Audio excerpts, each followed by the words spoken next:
So you may have forgotten about it over the past couple weeks with the news cycle really focusing in on the Black Lives Matter protests raging across the country and across the world, but we are still in the middle of a global pandemic which is causing a massive economic downturn. And you can see here on this headline, a housing apocalypse is coming as the coronavirus protections across the country are set to expire. Now, what this particular article is really focusing in on is the fact that evictions are about to restart, because if you may have forgotten about it, but because of the fact that everybody was losing their jobs, the government was telling people, hey, look, you can't go to work, you got to stay home. What they did to make sure that you didn't have people getting kicked out of their homes, they froze evictions. So they said, we're not going to be evicting people during this time period. We won't be kicking people out of their homes. But what they didn't do was forgive missed rent payments during the time of crisis. And there's, of course, a lot of people who are still out of work, who are still struggling to find work. And we saw that terrifying headline come out about a week ago talking about approximately 40% of small businesses may not reopen. And even if the number is only half of that, even if it's only 20% of small businesses that don't reopen, that is still a disaster. That is still a massive problem. Many of those small businesses, oftentimes being those service sector kind of jobs where people probably already may not have been making a ton of money from the get-go. Obviously, that's not all small businesses, but of course, the small businesses that were more likely to struggle were probably the ones that had tighter margins to begin with. Now, I want to show you a little bit from this article because I think it's really telling, and it sort of explains the dynamics about how this whole thing got started and why we're in this terrible situation, or about to be. I mean, depends how you want to say it. I mean, you could argue that it's bad now, but anyway. Let's take a look at this to try to figure out how this situation really came about. You can see here, even before the coronavirus pandemic, the U.S. was experiencing what many housing experts and advocates deemed as an eviction crisis. More than 2 million people face eviction each year. Far more than the number of people which were facing foreclosure at the height of the 2008 mortgage crisis. That is terrifying. That is absolutely a disaster. So this whole thing, this whole economy, the economy's going so great was a massive house of cards. Because what we were seeing, of course, was with all of these evictions, with small landlords struggling to be able to, make all the payment or pay up the money to the big banks from the fact that, people were getting kicked out of their homes because people couldn't make, a lot of the low income individuals couldn't make their payments and they were getting evicted. We were ending up in a situation where more and more big banks were taking up more land. So fewer and fewer people were owning more of the land across the country, leading to a situation now where possibly if there is a massive evictions crisis, the big banks could start to fail. The big banks could start to have issues just like back in 2008. Because right now they've been all right. Because right now we've given them $5 trillion in big business, big money stimulus packages. And most of the money, and we also pumped in like $3 trillion into the stock market throughout the course of this thing. So the big banks, the big businesses have been able to weather this thing perfectly fine. The small business loan protection program, of course, that was capped.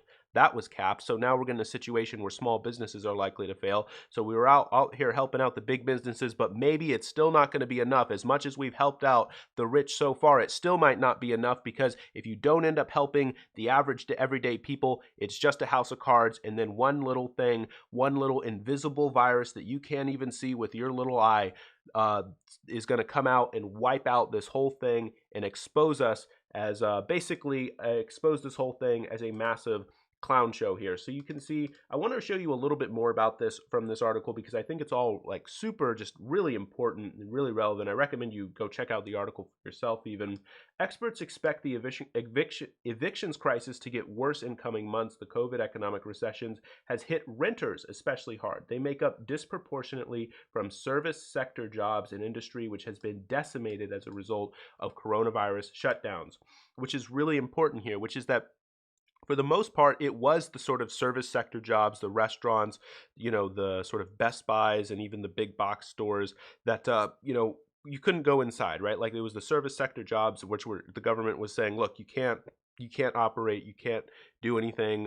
And so a lot of those jobs went away. They disappeared. Poof, they're gone. And those are the people who are really struggling. And those are the people who are renters because they weren't making a ton of money already.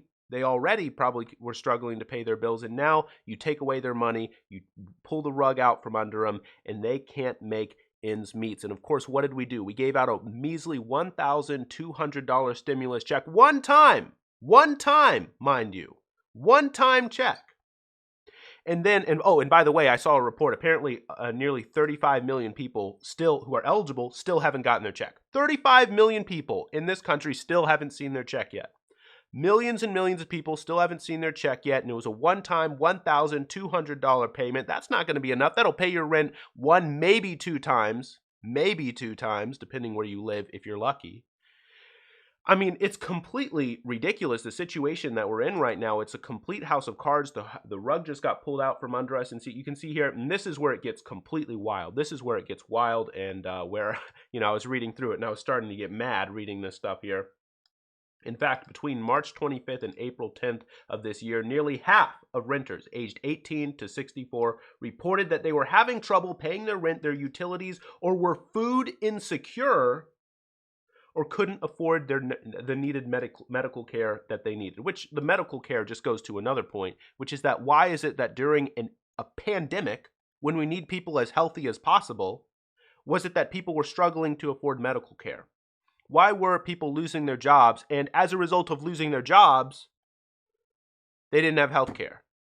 I mean, it just exposes the entire system. I said it was a clown show. It just shows the entire economy, the entire political system. It's just a clown show. It's just a house of cards. It is outrageous, the stuff that we've seen from this economy. You can see here, thousands of tenants have been missing rent payments over the past few months. People of color have fared far worse than white renters due to the disproportionate job losses in their community. The Urban Institute reports about 25% of Black and Latino renters reported not paying or deferring rent in May, compared to 14% of white renters.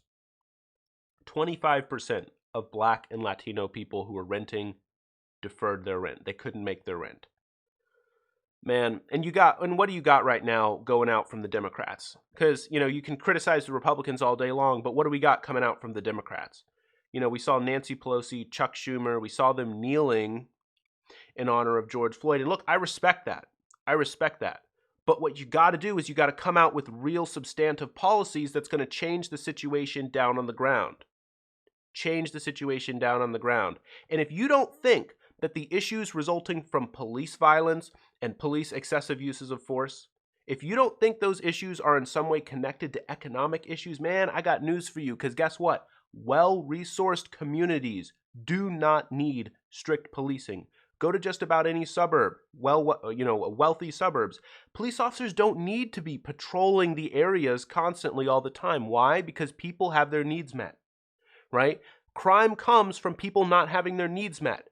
So the whole thing about policing, that's the whole, thing about defunding police. People think, okay, well, let's take from police budgets and give to the various institutions, the various utilities that can be needed in order to prevent crime from ever occurring in the first case, right? But what do we got from Nancy Pelosi? Well, we're going to ban the chokehold. That's what Joe Biden was tweeting. Joe Biden the other day, go to his Twitter, go to Joe Biden's Twitter right now. The tweet that he was celebrating, I think he even retweeted his own tweet here. We need to ban the chokehold now. Look, I agree, man. I agree. But if you think that's going to solve these issues, you think that's going to solve everything, man, I cannot believe the Democrats are the most pitiful opposition party I have ever seen. The most ridiculous opposition that I've ever seen. Now, I want to talk a little bit about the election here, and how this, sort of impacts the election moving forward. Is, the whole thing with Donald Trump was, well, if we push for reopening the economy, if we push things, okay, let's get the economy opening so that things are on the up and up by the time November rolls around. That was Trump's strategy. That's what Trump was trying to go for. But that assumes that there's going to be a little V. That assumes it's going to go down, then we reopen, and boom, things are going to come back up. Things can't rebound if people are getting kicked out of their house. That's not how it works. If the economy, this is just going to lead to another domino chain, another house of cards collapsing. You've got to forgive people's rents across the board. Say, look, you don't have those past debts due. Because now they've got all these debts burdened on their shoulder from months when they weren't able to work. How long do you think it's going to take them to pay that off? How long do you think that's going to take people to pay that back? And then that money then can't be spent back into the service industries. So they're going to be, scrimping and scraping by as much as they can in order to pay back all those dues that they have owed. And so all that money just gets sucked out of the economy and just gets sucked right back into the big banks. I mean, it's completely outrageous, the stuff that we're seeing. And by the way, another really important fact here, 40% of households earning less than $40,000 a year lost a job in March. Just March alone. That headline, I remember reading it back in March, shocked me. 40% of households making under $40,000 a year lost a job, lost a source of income. I mean,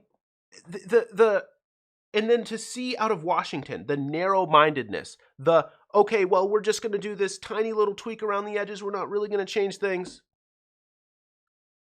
It's the most weak opposition party, the Democrats are, that I have ever seen. And of course, we don't have anything coming out of Republicans. And by the way, there's a reason why. It has to do with Trump's strategy, which is that they are trying to focus on, shifting things to reopening the economy, right? They want to shift the messaging to let's reopen the economy and try to get things moving as quick as possible so that Trump can be on the up and up by November and people will think, okay, now, we can go with Donald Trump because Donald Trump is repairing the economy. Because early on, and this was Mitch McConnell's initial strategy, although these polls have switched now, early on, people were saying, people would agree with Joe Biden when it came to COVID control, when it came to all kinds of issues with, the coronavirus and even with the Black Lives Matter stuff. But what people were still saying they agreed with Donald Trump on, where people were saying Donald Trump would be better, is when it came to the economy. There was still this sense in which, Donald Trump, the businessman, he must be good with the economy. And so they were trying to focus on reopening so that then the messaging, the sort of idea, the thoughts that voters were going into the polls with come November was, okay, we're trying to recover from this economic crisis, right? So now, honestly, though, those numbers have now flipped and people are now trusting Joe Biden better with the economy than Donald Trump. I mean, Donald Trump is in a lot of trouble, my friends. And quite frankly, if the Republicans can't come up with a serious plan to solve this evictions crisis, to forgive people's rents, and that's just one thing that they're going to have to do. They're going to have to come up with other stimulus packages. And Donald Trump wants an infrastructure package. If that goes through, maybe Donald Trump has a shot. If there are not serious ideas coming out from the Republican Party, honestly, man, Donald Trump's done for. Joe Biden, Joe Biden, who hasn't done anything, will end up winning. The guy who hasn't even campaigned, the guy who just hides around in his basement waiting for Donald Trump to implode. By the way, we saw former governor of Virginia, one of Joe Biden's chief strategists right now, come out say, yeah, Joe Biden's strategy right now is to hide out and let Donald Trump cut himself down. Let Donald Trump be his own worst enemy. Let Donald Trump start beating up himself. That's the Joe Biden strategy right now. And quite frankly, it's working. It's working right now. You look at the poll numbers right now, Joe Biden somehow is beating Donald Trump. Those are just the numbers. Those are the numbers. And it's one of those situations where it's like, well, you wonder why, man. You wonder why. People are looking up, they're blaming Donald Trump for a lot of this stuff because people are struggling across the board. People are having a hard time across the board. I showed you that number there. 40% making under 40K lost a job. 44 million people in just the past few months filed for unemployment. Yeah, man, this election's going to be a wild one. But I'll tell you what, if 2020 has taught me one thing, it's that things can change like this. Things can change, boom, on a dime. Things can turn around and change. So who knows? Because I'll tell you what, man, March feels like it was an eternity ago. I hardly remember anything that happened at all in the entire month of April. Like the month just didn't exist, right? Like it just, boom, it was just, it poof from my mind, right? And so I'll tell you what, man, November, it doesn't seem like a long time from now. You count the months. Oh, it's only a few months away. Man, man, 2020, man, 2020, man, it's gonna be crazy. It's gonna be crazy. So, anyway, I just wanted to share that with you guys. Make sure you are trying your best to get into contact with your local representatives and your state representatives and your members of Congress, your senators, to try to get something done. This is really, really important here, folks. This is so important. We can't just sit around and be passive spectators of politics. We've got to do something. We've got to step in and make sure that people aren't suffering. Make sure that people aren't getting kicked out of their home. And quite frankly, it's even for everyone's own good, because when the bottom does well, everyone does well. All right. See you guys in the next one. If you like this video, I'd appreciate it if you hit the like button and consider subscribing. Thanks.